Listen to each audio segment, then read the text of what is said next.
Like the grill on Kelly's tractor has changed colors. It's now pink.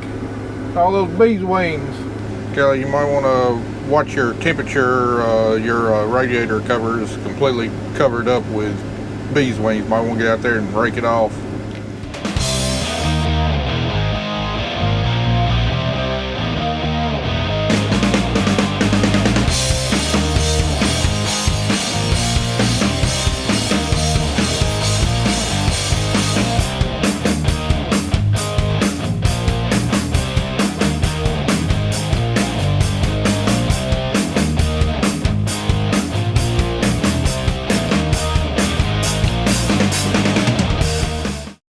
Well, we're back at the grain bins and I'm not at the dump pit. That's because we're going up there right now. And I'll tell you a little more. Just a second after I conquer all of these steps. Phew, that's a long way up.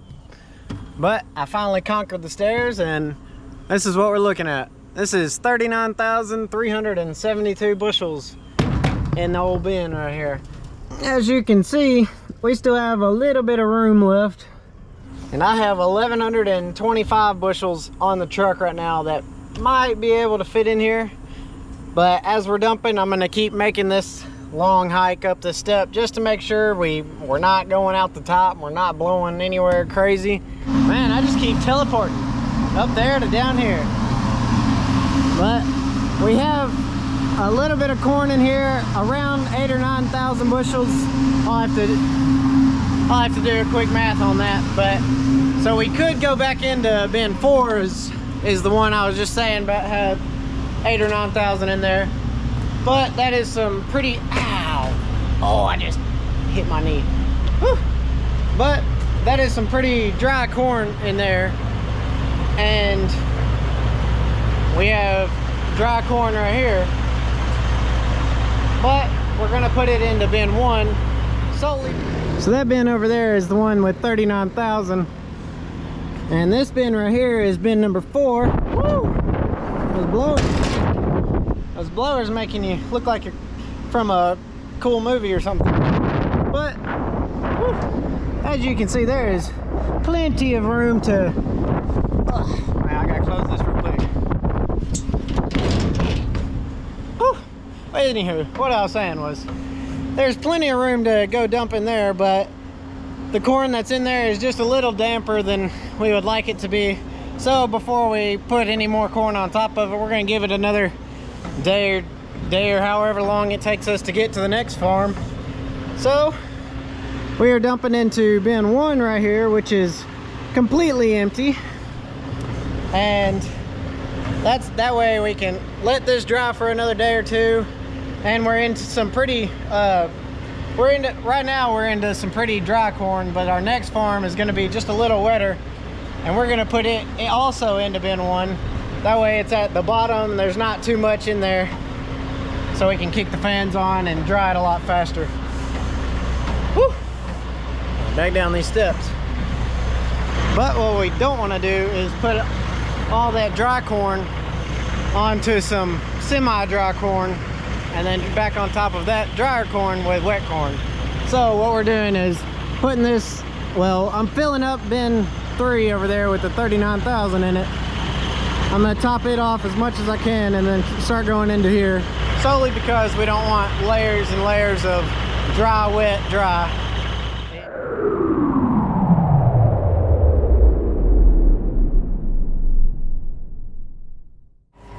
All right, this is my 3rd full year running this GTS header, and overall I really liked it. It's a really good header. It's simple, it's light, doesn't have a whole lot of bells and whistles.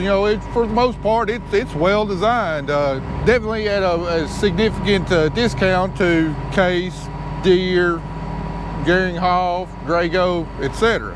However, it does have some things that I'm not too fond of. These snouts right here, tips on the snouts, is one of them. The way they're mounted up is a joke. Let me get this out and I'll show you what I'm talking about. But also, the snouts just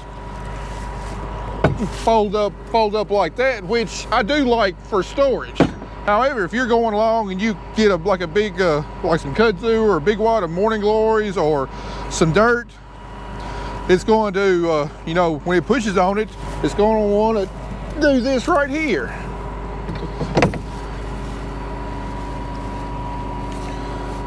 And all it's got to latch it down is this right here that catches on a clip right there. And I mean, get a little bit of wear and stuff. It just doesn't grab as much. So, you know, any kind of resistance, it pops this up. Then you got to get down, get it back down on there. And also we've come across like these bolts right here. Now, I would expect them to have a welded nut on the bottom like a lot of other heads. However, what they've got is it's a hollow threaded rivet that's pressed down in there. And when it's new and everything, that's fine.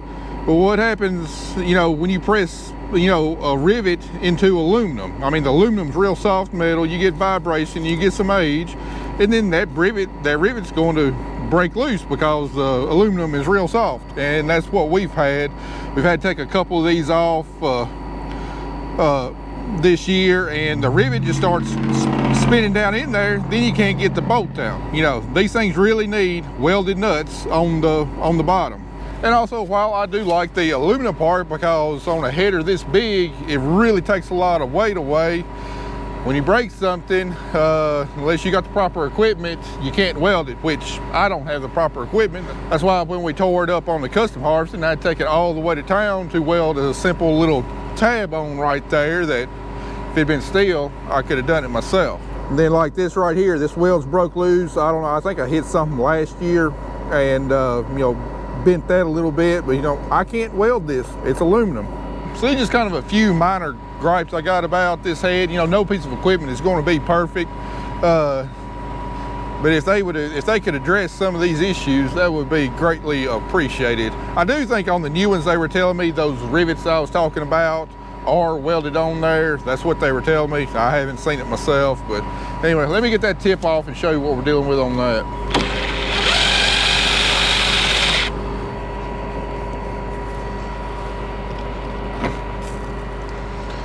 All right, see, here's the tip. It's plastic. When it bends down like this right here is supposed to be straight. Now I can put this back in the vise and tighten it up, but the way it mounts on there is a joke. So we got two bolts that go all the way through here, but the bottom, you can see right there, it's just a piece of plastic, and you can see it's already broken loose. So it's, you know, it's supposed to be up like that and not broke, but you know, there's really no support. If that tip catches on anything now that it's broke, you know, it just wants to peel that back and then bend the snout under. It really needs a strip of metal kind of like that, except wider, longer, and definitely thicker, going under the bottom to where, you know, it doesn't want to bend. Now the only way to fix this properly is replace the whole snout. I don't know what they cost. I've had to buy some outside snouts before. I don't recall what they cost, but you know, not going to be cheap. But for the only thing to be supporting this tip right here is a plastic layer up under the bottom. Not a good design. So anyway, we'll put that back in the vise. I mean, we can kind of straighten that plastic back out, and we'll fasten it back up there and put some extra wide washers on there to try and give it support. But it's going to happen again. It happened that time whenever I was going into my rows and the snout hit a corn stalk that was cut. You know, those things are pretty stiff and tough, and anyway, it just hit it, folded it back up under. GTS, if you're watching, I'd appreciate it if you all could pay attention to those few details there.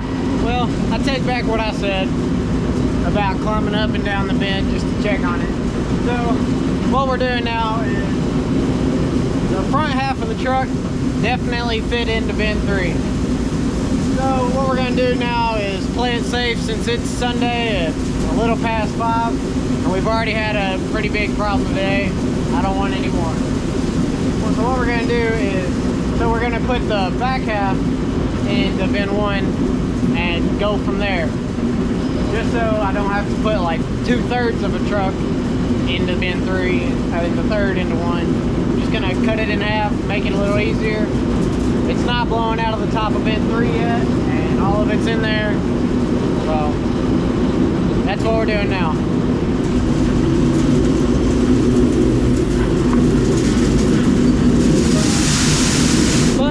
before we start dumping the back half of the trailer, we gotta open these gates so it only goes into bin 1. Keeping bin 3 open just in case there's a bird's nest or whatever. So I'd rather it be going into bin 3 instead of backhoe it off.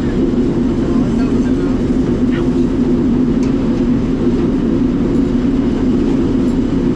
So that's open. Now let's start dumping and see if it's going in there.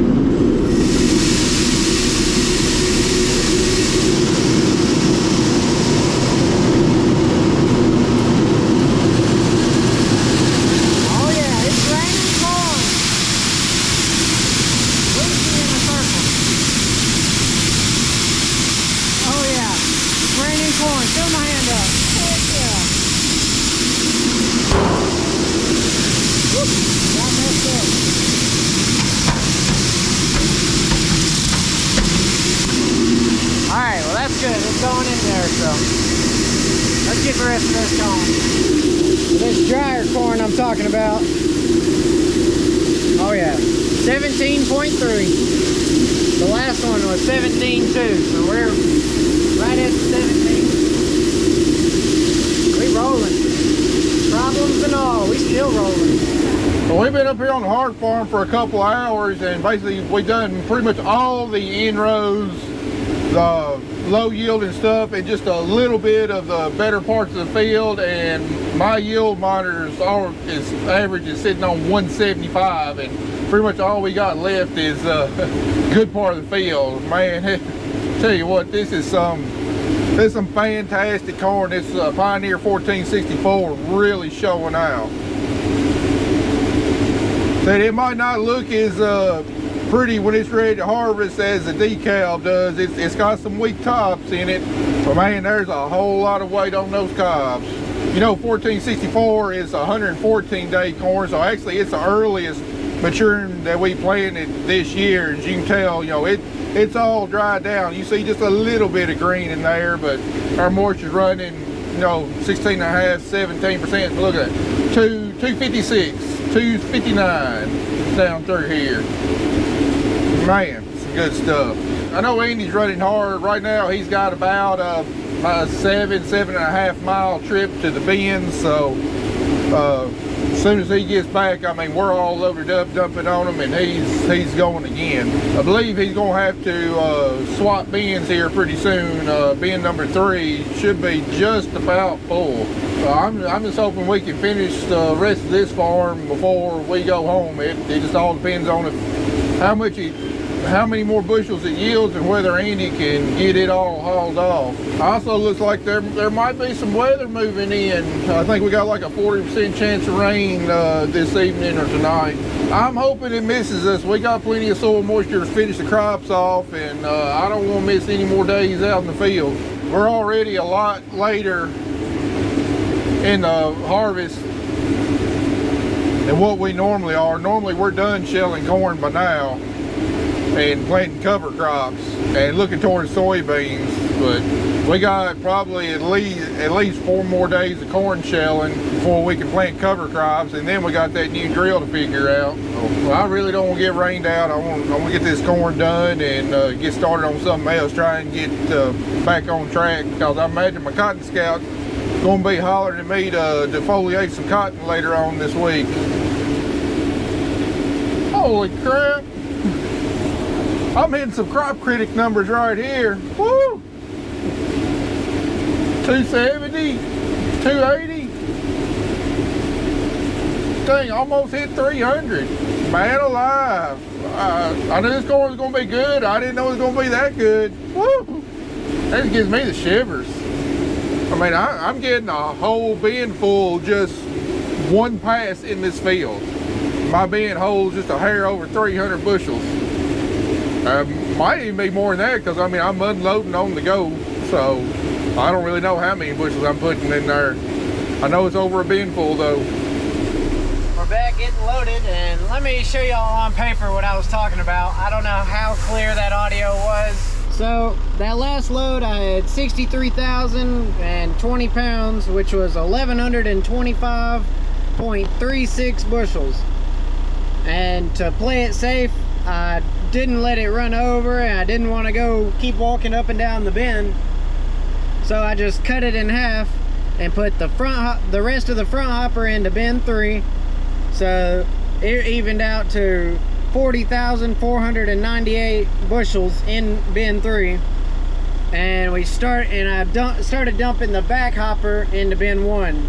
So half of the 1125 bushels is 562.68 or 0.7 bushels in bin 1. So there is 562.68 dry bushels in bin 1. Well, technically they're still wet bushels, but a whole lot drier than the corn we're about to go to. And in bin 4 there are, I still haven't added, so cut and let me add. Kelly's staying so busy she ain't even got time to upgrade. She ain't even got time to update her Instagram. We're gonna have this buggy full before Andy even gets back to the grain bin. We're gonna have 2 dumps while unloading to go, and our grain buggy is almost full there. I can probably get about another maybe 150 bushels on there. Oh man, look at that sunset there. Woo! And I left my drone at the shop. Oh, it'd be a perfect video there. Dang it. And if there's 3 things I hate shelling corn, it's kudzu, morning glories, and ragweed.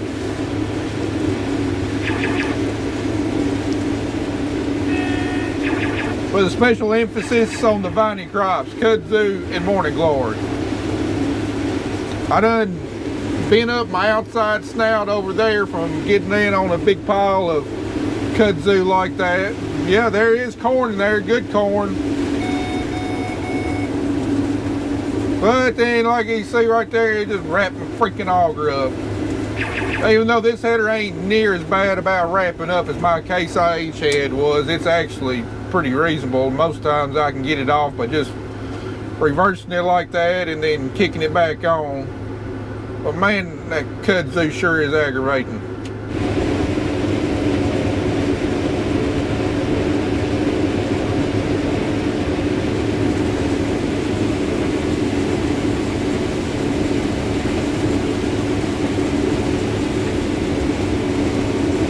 Thing about small fields, as soon as you get going good, you're at the end ready to turn around.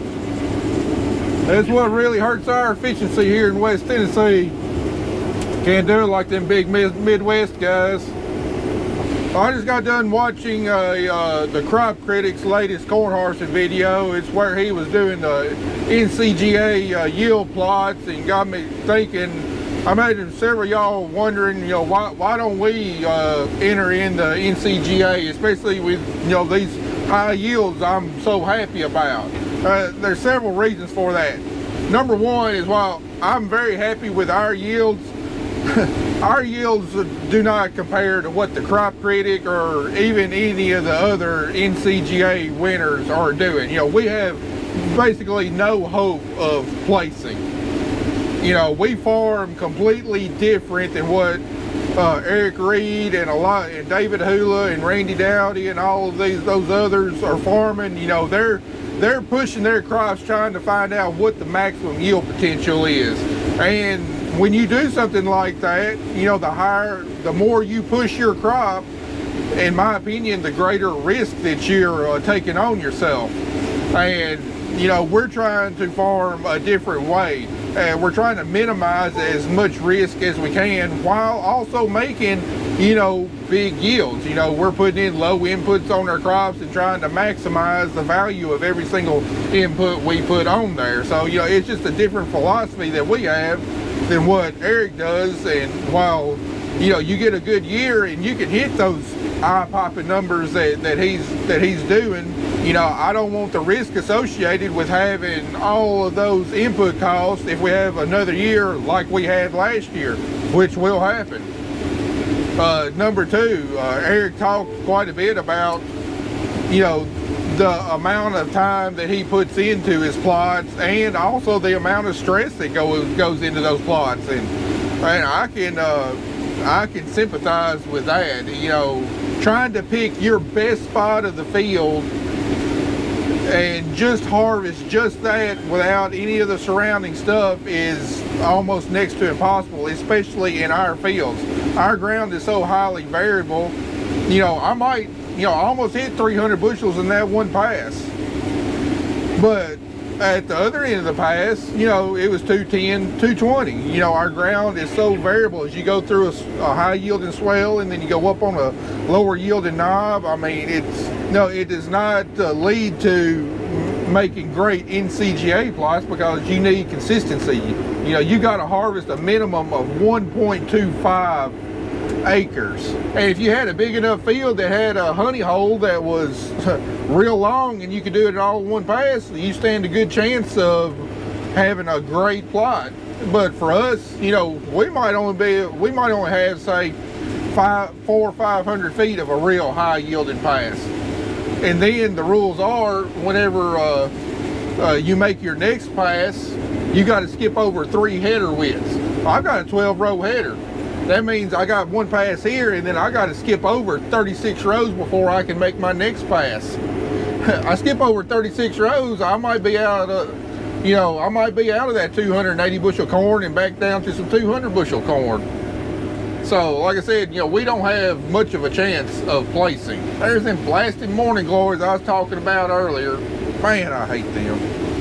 But the whole time that you're planning on doing it, and then when you actually get to the field and doing it, you know, you're constantly questioning yourself, is this the right pass? Do I need to skip over another 12 rows and get that pass? Because this pass ain't going to be enough, and then I'm going to skip over 36 rows. And then watching your yield monitor, watching it go up as you hit your high spot, and then not really sure about where you should stop, and then back out to start another pass. Then you watch your yield monitor go down, start going down. You're like, crap, I went too far. It's a lot of work, it's a lot of stress, and for us, you know, there's no reward, because, you know, we're not going to place. I think the best we did one year was like 263 bushels per acre, which was good enough for, I think, second in the local yield contest. And, you know, for all of that, I think I got a grand total prize of $250. You know, I didn't get bragging rights because I didn't win it. I came in second. And like Ricky Bobby says, if you ain't first, you last. And, you know, and the thing is, we really didn't get a whole lot of, you know, knowledge like Eric and Randy Dowdy and them about what it takes to push yields, because we weren't doing anything different to our NCGA plots. You know, a lot of people say, well, you had the most honest plot out there. And I'm not saying any of these winners are dishonest or anything, but we weren't doing anything special for our plot. We did the exact same practices that we did on the rest of our farms, you know, same fertilizer, and then, you know, we managed it the exact same way. We're managing for high yields, but we're not managing for competition plots.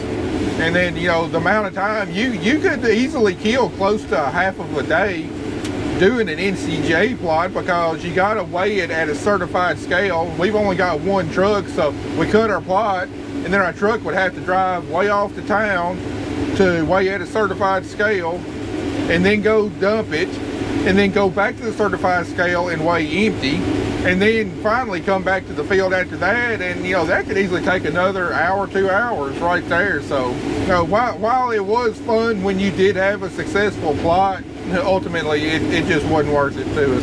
I'll just be satisfied with you know, filling up a grain buggy really quick. But definitely more power to the guys that are doing it and really pushing corn yields, because, you know, what they learn on making better yields, you know, ultimately gets passed down to producers like me. And you know, we find little things here and there that really help us increase our yield, things that, you know, are really cost effective. You know, I really appreciate the guys like Eric, Randy Dowdy, David Hula. You know, while they won't necessarily tell you every single thing that they're doing to get those yields, you know, a lot of the things that you can implement on your farm that are cost effective, you know, they'll be glad to share it.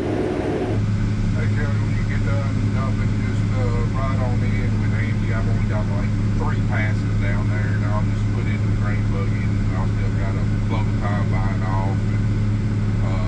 Jordan said, Jordan told me to go use that ripper again. I think I might carry it up there to the Smith Road and get about 5 acres of compacted ground, and I'll be on home. Are you gonna cover this grain buggy, considering they're saying it's supposed to rain?